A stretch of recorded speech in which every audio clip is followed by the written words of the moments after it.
Hello students, welcome to go Vidya. So మనకు తెలంగాణ ట్రాన్స్కో నుంచి notification రావాల్సి ఉంది. సో ఆల్రెడీ మనం ప్రీవియస్గా మాట్లాడుకున్నాం దాని గురించి. అక్టోబర్ మంత్లోనే మనకి నోటిఫికేషన్ అనేది ఉండాలి. కానీ మనకు డిఫరెంట్ సిచ్యువేషన్స్ ద్వారా మనకి నోటిఫికేషన్ అనేది పోస్ట్పోన్ అవుతూ వస్తుంది అనమాట. సో ప్రజెంట్ కూడా చాలామంది నవంబర్ ఎండింగ్లో నోటిఫికేషన్ ఉంటుంది అని అంటున్నారు. కానీ నాకు తెలిసిన ఇన్ఫర్మేషన్ ప్రకారం నవంబర్ ఎండింగ్లో పాసిబిలిటీస్ అనేవి నోటిఫికేషన్కి లేవు. సో మ్యాక్సిమం డిసెంబర్లో డిసెంబర్లో ఈ నోటిఫికేషన్ వచ్చేదానికి ఛాన్సెస్ ఉన్నాయి. ఈవెన్ నవంబర్లో నోటిఫికేషన్ వచ్చినా కానీ ఎగ్జామినేషన్ ఎప్పుడు ఉంటుందంటే మనకి మార్చ్లోనే ఉండొచ్చు.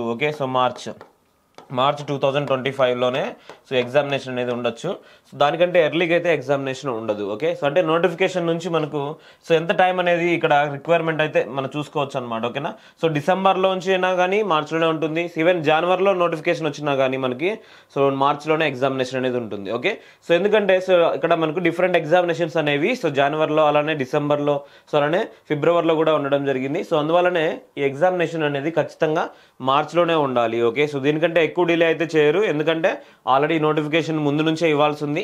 ఆల్రెడీ మనకు జెన్కో కానీ ట్రాన్స్కోకి సంబంధించిన అసోసియేషన్స్లో దీని గురించి ఆల్రెడీ ప్రెజర్ కూడా ఉంది కాబట్టి కంపల్సరీగా నోటిఫికేషన్ అనేది ఇవ్వాల్సిందే.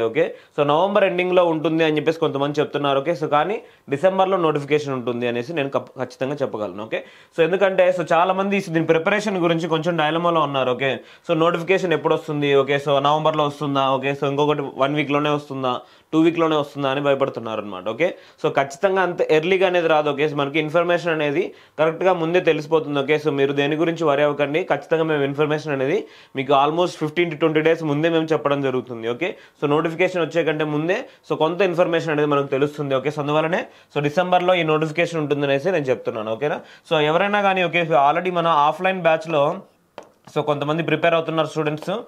ఆఫ్లైన్ బ్యాచ్లో ఇంకొంతమంది ఎవరైతే ఇంట్రెస్టెడ్గా ఉన్నారో ఖచ్చితంగా ఇంకో బ్యాచ్లో కానీ లేకుంటే ప్రజెంట్ ఉన్న బ్యాచ్లో కానీ ఖచ్చితంగా జాయిన్ అయ్యేదాన్ని ట్రై చేయండి. సిన్సియర్గా ప్రిపేర్ అవ్వండి. అలానే మేము డైలీ ఎగ్జామ్స్ అనేవి కండక్ట్ చేస్తున్నాము. డైలీ యూనిట్ టెస్ట్లు అనేవి కండక్ట్ చేయడం జరుగుతుంది. ప్రజెంట్ కంట్రోల్ సిస్టమ్స్ అనే యూనిట్ టెస్ట్లు కంప్లీట్ అయిపోయాయి అనమాట. దీనికి సంబంధించిన గ్రాండ్ టెస్ట్, అలానే నెక్స్ట్ ఇంకో సబ్జెక్ట్ అనేది మనం స్టార్ట్ చేస్తాం. ఆఫ్లైన్లో మనం కండక్ట్ చేసే క్వశ్చన్స్ కానీ, ఈవెన్ ఆన్లైన్లో ఎవరైనా టెస్ట్ సిరీస్ తీసుకొని ఆల్రెడీ రాస్తుంటే ఆ క్వశ్చన్స్ కానీ ప్రతి డిఫరెంట్ క్వశ్చన్స్ మనం ఇవ్వడం జరుగుతుంది. అలానే క్లాస్ రూమ్లో మనం డిస్కస్ చేసే క్వశ్చన్స్ సిమిలర్ క్వశ్చన్స్ ఉంటాయి కానీ సేమ్ క్వశ్చన్స్ అయితే మనం డిస్కస్ చేయడం లేదు. ఓకేనా. ప్రతి ఒక్కరు కూడా ఎవరైతే సిన్సియర్గా ప్రిపేర్ అవ్వాలనుకుంటున్నారో ఇప్పుడు నుంచి స్టార్ట్ చేయండి. ఇద్దరు ఎక్కడైనా కానీ, మా దగ్గరైనా కానీ, ఈవెన్ ఆన్లైన్లో ఆఫ్లైన్లో అయినా, లేకుంటే మీరు ఓన్గా చదువుతున్నా కానీ కంపల్సరీగా ప్రిపరేషన్ అనేది ఇంకొంచెం ఫుల్ ఫ్లెడ్జ్డ్గా చేయండి. అందువల్లనే ఈ నోటిఫికేషన్ అనేది ఎర్లీగా వస్తుందేమో అనే ఉద్దేశంతో మాత్రమే నేను చెప్తున్నాను అనమాట. ఓకేనా. ఎవరికైతే ఇంట్రెస్ట్ ఉందో ఖచ్చితంగా మీరు ప్రిపరేషన్ అనేది స్టార్ట్ చేయండి. ఎస్పెషల్లీ ఎలక్ట్రికల్ స్టూడెంట్స్ చాలా మందికి జెన్కో అనేది చాలా తక్కువ మార్క్స్లో మిస్ అయింది. మీ ప్రిపరేషన్ని యాజ్ ఎర్లీ యాజ్ పాసిబుల్ ఒక ఫేజ్లోకి తీసుకురండి. అప్పుడైతేనే మనము ఎగ్జామినేషన్ అనేది కొట్టొచ్చు అనమాట. ఓకేనా. ఎవరికైనా ఎటువంటి డౌట్స్ ఉన్నా మీరు కంపల్సరీగా మమ్మల్ని కాంటాక్ట్ అవ్వచ్చు. ఆల్ ది బెస్ట్ ప్రతి ఒక్కరికి కూడా. Thank you so much.